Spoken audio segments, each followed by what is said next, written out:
Welcome back after the break. अब जरा बात करते हैं हम इब्ने बतूता की। मॉडर्न दौर के इब्ने बतूता की बात करें, लेकिन इब्ने बतूता जब लफ्ज आता है, उनका नाम आता है, आपको क्या याद आता है सबीन?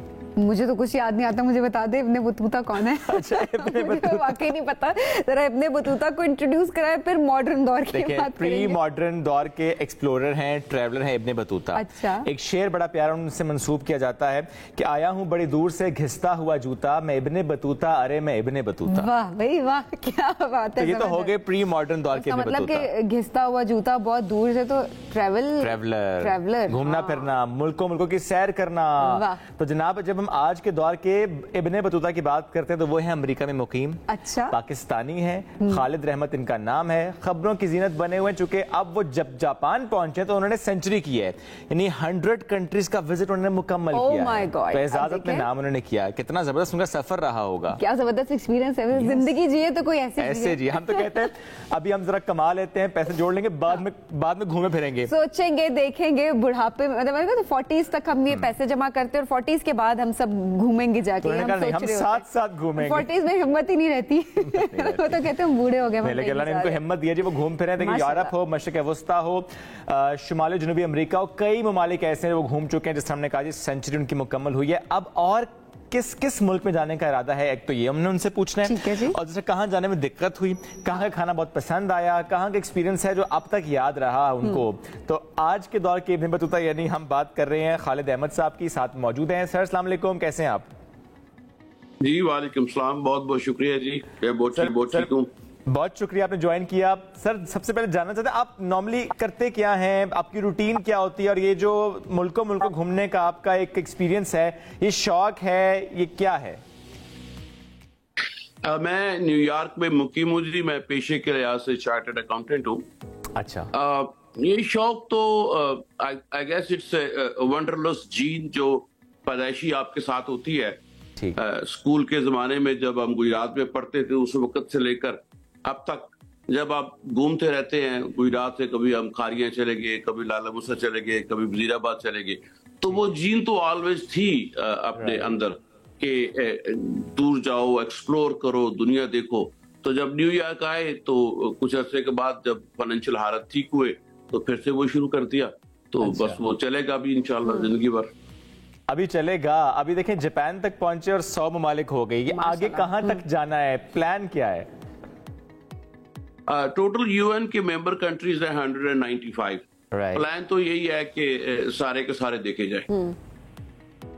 ठीक है, प्लान ये कि सारे के सारे देखे जाएं जी, सारे के सारे देखे जाएं। और अभी कोशिश इनकी यही है, जो कि बड़ी अच्छी बात है। अच्छा, किस मुल्क में आप 100 ममालिक हैं, हम ये भी नहीं पूछ सकते किस किस मुल्क में आपने सफर किया, लेकिन ये जरूर पूछ सकते हैं कि कहां पर जाकर सबसे अच्छा लगा, फेवरेट जगह।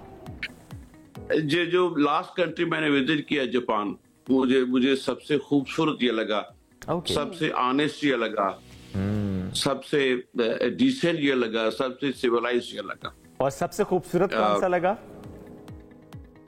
खूबसूरत तो बहुत है। मुझे इस्तांबुल बड़ा खूबसूरत लगा, मुझे अर्जेंटीना बड़ा खूबसूरत लगा, क्रोएशिया बड़ा खूबसूरत लगा, रोम, पेरिस, लंदन। ये तो बहुत लंबी लिस्ट है खूबसूरती की। और कल्चर के हिसाब से कौन सा मुल्क सबसे ज्यादा आपको मुनफरिद लगा कि ये कल्चर है? हाँ, रिच कल्चर। ये मैं जब उज़्बेकिस्तान गया, मैं ताशकंद और समरकंद, बुखारा, उस एरिया में मुझे दुनिया में सबसे ज्यादा मेहमान नवाज और बड़े अच्छे वो लोग लगे। उज़्बेक लोग मुझे बहुत अच्छे लगे। ओके। और खाने पीने के हवाले से जरूर बताएं, कहां पर जाकर खाना पीना बहुत एंजॉय किया और कहां पर जाकर ढूंढते ही रह गए कि मैं क्या खाऊं? कहां पर वेट गेन किया और कहां पर वेट लूज किया? मैंने तकरीबन दुनिया की टॉप 50 डिशेस में से 39 ट्राई कर ली हैं सो फार, माशाल्लाह। लेकिन मेरे फेवरेट्स में नंबर 1 पे तो टर्किश खाना आता है। ओके। उसके बाद मैक्सिकन खाना आता है। मैक्सिकन खाना खा के आप वेट लूज करते हो। ओके। टर्किश खाना खा के आप वेट गेन करते हो। राइट। अच्छा। तो टेस्ट के हिसाब से टर्किश खाना मेरे लिए नंबर 1 है। ठीक है। और किस मुल्क में जाके ढूंढते ही रह गए कि मैं क्या खाऊं? जापान में जाके, वहाँ खाने पीने का बहुत मसला पैदा होता है, वहाँ पे हलाल खाने का बहुत मसला पैदा हुआ। बिल्कुल, ये इशू होता है। तो फिर वो थोड़ा सा इशू आया हमें। और सबसे महंगा मुल्क कौन सा रहा जहाँ पे बहुत पैसे लग गए? हवाई। सबसे दुनिया में सबसे महंगी जगह मुझे हवाई लगी। हॉनोलुलु हवाई पे जाएं, वहां पे तो हर चीज महंगी है। वैसे वहां पे कितने दिन आप गए और उन दिनों में कितने पैसे आपके लगे, अगर कैलकुलेट किए हुए आपने? और दूसरा ये भी साथ, जितने मुल्क अब तक आपने घूमे फिरे, कोई कैलकुलेट किया कितने पैसे लगे? कैलकुलेशन नहीं रखी? नहीं, टोटल तो मैंने कैलकुलेट नहीं किया, because it happened over time. ये तो कोई एक दिन में तो हुआ नहीं। बिल्कुल, मुझे 15-16 साल लग गए। 15-16 साल। लेकिन तो जो हवाई में तो हवाई में हम 2 वीक लगा। ठीक है। वहाँ 2 वीक में हमारे $11,000 पर पर्सन लगे थे। $11,000 पर पर्सन लगे थे, वो सबसे महंगा आपका रहा। अब ये जापान के बाद सो फार सबसे महंगा रहा है। अब जापान के बाद अगली डेस्टिनी क्या है? नेक्स्ट हम नॉर्वे जा रहे हैं जुलाई 28 को 2 वीक के लिए। वो नॉर्वियन फ्यूर्ड्स बड़े अच्छे हैं। वहां पे जो मिडनाइट सन है, वो जो समर है, उसको जरा एक्सप्लोर करेंगे, नॉर्वेजियन फूड को देखेंगे। तो 2 वीक के लिए नॉर्वे जुलाई में। हम जा रहे हैं। हाँ, आपका ट्रैवल पार्टनर? हाँ, मैं और मेरी बेगम, मैं और मेरी वाइफ भी मेरे साथ होगी इस ट्रिप में। तो हम दोनों जा रहे हैं। अच्छा, इस ट्रिप में साथ होगी। ये बाकी ट्रिप का बताए ना, क्योंकि हमारे यहाँ तो ये होता है ना, हमने कहीं जाना, या अम्मी कहते हैं आप पुत्र किथे, या बेगम कहती है किधर।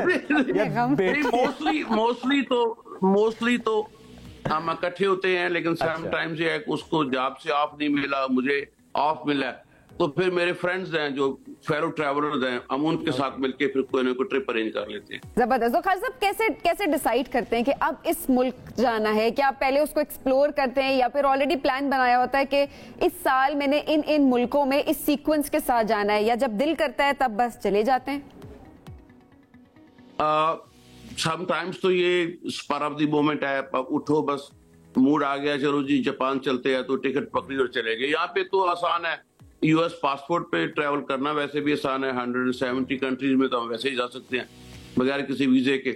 और सम टाइम बैठ के प्लान भी होता है कि अभी अफ्रीका के ये कंट्री रह गए हैं, या साउथ अमेरिका के ये कंट्री रह गए हैं, क्योंकि इवेंचुअली इरादा ये है कि सब करने का। तो कोई भी कोई दोस्त कह देता है कि यहाँ चलते हैं, तो चलो वहां चलते हैं। अच्छा, वैसे बहुत सारे लोग जो हैं, शोएब आप भी शायद रिलेट कर सकते होंगे, हम पैसे नहीं जमा कर पा रहे होते कि हम कहीं पर जाएं, किसी एक मुल्क में भी अगर हमने सफर करना है, अच्छा भी कमा रहे हो, तब भी हम वो सेविंग नहीं कर पाते कि अलग से ये पैसा डेडिकेट किया हुआ है, हमने रखा हुआ है कि ये हमने ट्रैवल करना है इन पैसों से। किस तरह से आप अपनी प्लानिंग करते हैं? फाइनेंशियल प्लानिंग किस तरह से होती है ट्रैवल के लिहाज से? कुछ टिप्स दें हमें। मैं पेशे के लिहाज से चार्टर्ड अकाउंटेंट हूँ, तो फाइनेंशियल प्लानिंग तो हिस्सा है। ये फाइनेंशियल प्लानिंग आज से शुरू तो नहीं की, ये तो जब मैं 20 साल का तब से शुरू की थी। ठीक है। तो ऑब्वियसली ओवर टाइम वो आप फाइनेंशियली सिक्योर हो गए, आपने कुछ इन्वेस्टमेंट्स वगैरह कर ली जिनसे पैसिव इनकम आनी शुरू हो गई, तो फिर वो फाइनेंस का इशू नहीं रह गया आप कि मुझे वेट करना है या उसके लिए सेव करना है। वो आप that's not a issue no more. और किसी मुल्क में जब जाते हैं तो ये कैसे डिसाइड करते हैं, अच्छा इस मुल्क तो जा रहा हूँ, पर कैपिटल के अलावा भी मुझे जाना है, मुझे जरा आसपास के शहर में भी जाना है जिसका हम ज्यादा सुनते नहीं है, वहां पर भी जाना है, वहां पर भी पहुंचना है, या कि वहीं तक जाते हैं जहां पे नॉर्मली पता होता है, अच्छा तुर्की जाएंगे तो अंकारा, इस्तांबुल है या कैपाडोक्सिया, तो इस तरह के सिटीज ही होते हैं सिर्फ?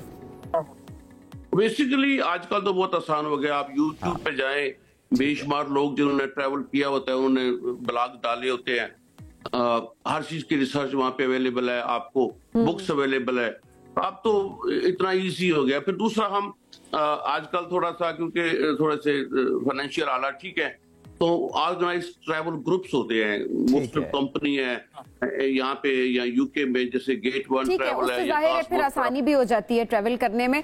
अच्छा, वैसे कोई ऐसा वाकया, कोई खतरनाक वाकया, कुछ जाहिर है चैलेंजेस भी होते हैं, आप डिफरेंट मुल्कों में जा रहे हैं, कोई ऐसा वाकया जो कि अभी तक याद है, कोई खतरनाक वाकया हम इसको कह सकते हैं, या कोई यादगार वाकया? हम 2-3 साल पहले गए थे, एक आइलैंड है इक्वाडोर का, गलापागोस आइलैंड। यहाँ पे चार्ल्स डार्विन ने जाके अपनी रिसर्च की थी, जब ओरिजिन ऑफ स्पीशीज के बारे में बुक्स वगैरह लिख रहे थे। तो वो जो हमारी छुट्टियां थी, वो हम छोटे शिप पे, सिर्फ 16 आदमी होते हैं, जो छोटे शिप पे आप एक आइलैंड से दूसरे आइलैंड, दूसरे आइलैंड से तीसरे आइलैंड जाते हैं। तो स्नॉर्कलिंग उसका हिस्सा था, हम 2 दफा दिन में स्नॉर्कलिंग करते थे, एक दफा सुबह 10 बजे, 1 बजे, 2 बजे। तो एक स्नॉर्कल में इतना एकदम से वेदर चेंज हुआ और इतनी ज्यादा तेजी से पानी आया कि हमारे वो 3 साथियों को बहा के ले गया। और अनफॉर्चुनेटली उनमें तो 1-2 ऐसा भी था जो स्विमर भी नहीं थे, लेकिन जो हमारे साथ जो गाइड थे उन्होंने बड़ी हमारी मदद की, तो फिर वो लोगों को पकड़ के लाए, तो वो हर आदमी जिंदा बच गया। That was scary, that was a life threatening situation जो डेवलप हो गई थी समुद्र में, लेकिन अल्लाह ने करम किया कि वो सब बच गए। बिल्कुल ठीक है। और आखिर में जरूर चाहेंगे सर आप शेयर कीजिएगा, वैसे तो दौर बदल चुका है, अब तो अगर कोई ट्रैवल कर रहा हो या कोई भी काम कर रहा हो तो वो वीडियो फॉर्म में से रिकॉर्ड करता है, लेकिन मैं आपसे जरूर जानना चाहूंगा कि आपका कोई इरादा इसकी रिकॉर्डिंग का अगर आपने किया उसे कंपाइल करने का या किताब लिखने का, कि सारे एक्सपीरियंसेस आप शेयर करें लोगों से, फिर लिख कर या बताकर? डेफिनेटली जी, मैं समझता हूँ कि सबसे बेहतरीन तरीका सीखने का ट्रैवल है। कोई यूनिवर्सिटी आपको वो नहीं सिखा सकती जो ट्रैवल सिखाती है आपको। आप ज्योग्राफी को सीखते हैं, आप हिस्ट्री को सीखते हैं, आप कल्चर को, फ्लोरा को, फौना को। मैं जिस भी कंट्री में जाता हूँ वहाँ पे मैं नोट्स लिखता हूँ। हर रोज शाम को जब होटल के कमरे में या कहीं जाते हैं तो वो नोट है मेरे पास पड़े हुए, और मेरा इरादा है कि इवेंचुअली मैं अपने ट्रैवल पे और उनके एक्सपीरियंस पे एक किताब लिखूंगा इंशाल्लाह। सर बहुत शुक्रिया सर, साथ मौजूद थे, हमसे अपने एक्सपीरियंसेस शेयर कर रहे थे। अब नाज़रीन की तरफ बढ़ना है, ब्रेक से वापस आएंगे, रहिए हमारे साथ।